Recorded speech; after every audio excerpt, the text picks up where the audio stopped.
Rascal, you look different. He do? Yeah. Rascal, so you look different too, Vicky. Yeah, Rascal looks different. Rascal looks so different. His nose looks like it's Chinese. Oh my God, it does. And he's like He looks like a minion. Put him down.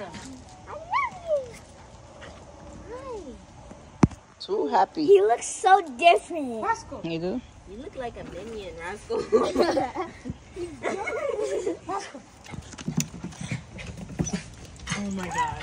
Are you so Victoria.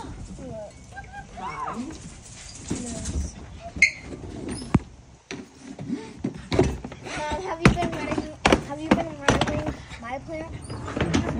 Yeah, I tried it. It's okay.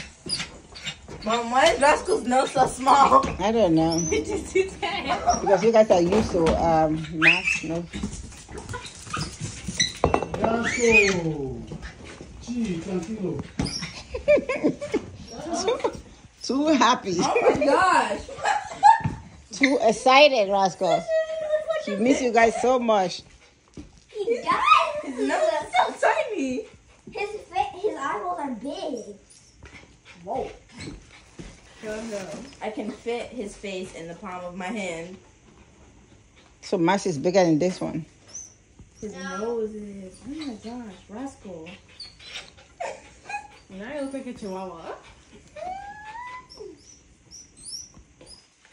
And you're screeching like a chihuahua too. Mom, why is the garbage covered up like that? Right. Why not? And your paws are so tiny. Oh yeah, I didn't even notice that. They are. His body is big, but his paws and his nose is tiny. Tiny. Yeah, like the dog we saw at the gate thing. Rascal, what? Your paws. He miss you guys. We miss him. Like, whoa. Hi, your breath still stinks.